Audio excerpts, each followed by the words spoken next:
Do you have restraint? Are you able to not respond immediately? Are you snappy? Do you have a hard time exercising patience?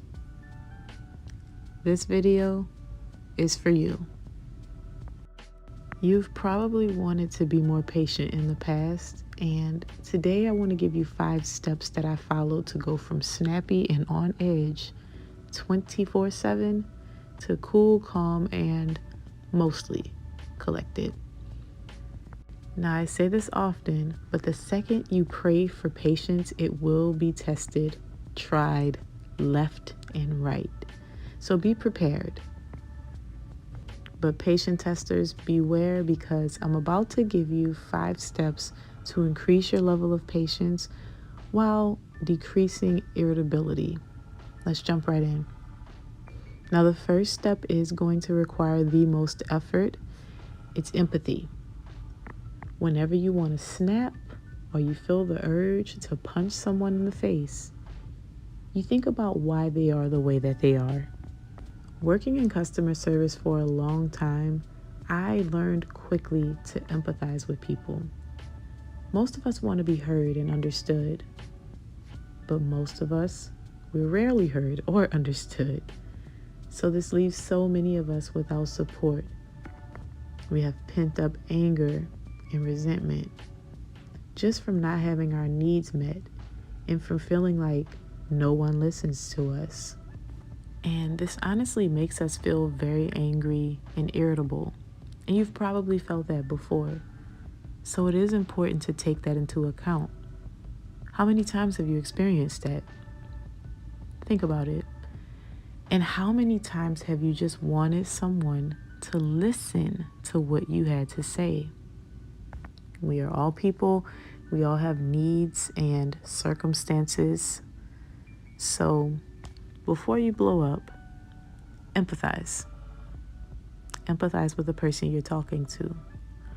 Why are they annoying or frustrating you? Is there something that they need that you can supply?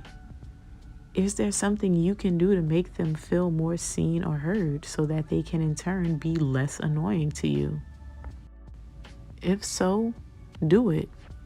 And if not, go through the steps to find someone who can, or find a way to alleviate their stress.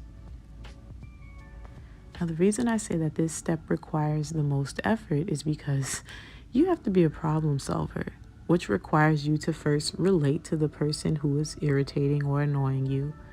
But the payoff is that you practice restraint by delaying your natural inclination to react.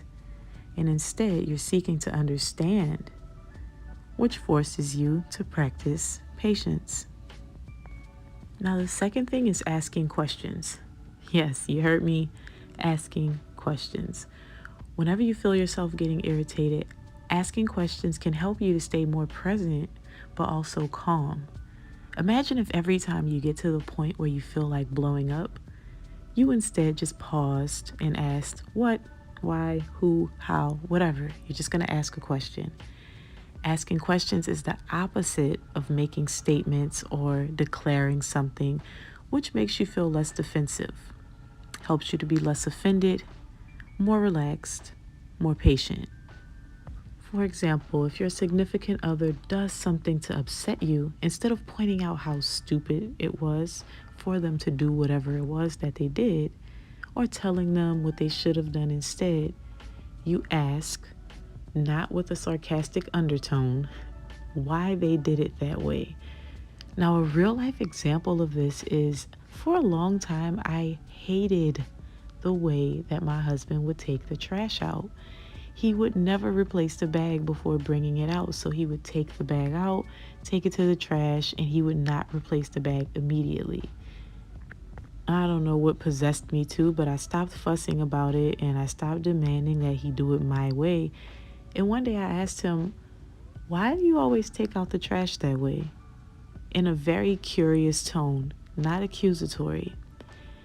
And to my surprise, he said he didn't want the unattended bag to ever fall over and spill on the floor, or for anything to leak out of the bottom of the bag. So he always made it a practice to take the trash out and immediately take the bag without stopping to tie the bag, place another one in there before he went out to the trash. And you know what? I realized that was a valid concern. Maybe it had actually happened to him before where he spilled the trash and he had to clean it up. So he was preventing something that he would deem to be a problem. So that was my answer. And asking that question has stopped me from angrily demanding that he always fill the trash can with a bag right away. But it's also allowed me to gradually be more patient, because how much less do I really know about his inner thoughts?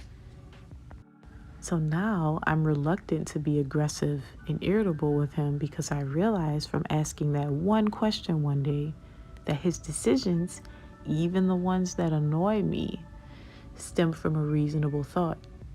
And maybe I just haven't considered it. Believe me, this one practice will change the way you look at situations, and it will increase your level of patience because it forces you to be more understanding of the people around you. The third thing is to practice silence and observation. People tell on themselves, and we often miss it because we move too quickly. Now, this step isn't designed to help you to practice patience. It's more so to incentivize you to continue to practice patience. By practicing silence and observation, you'll notice more than if you're speaking. You pick up on people's true intentions by observing.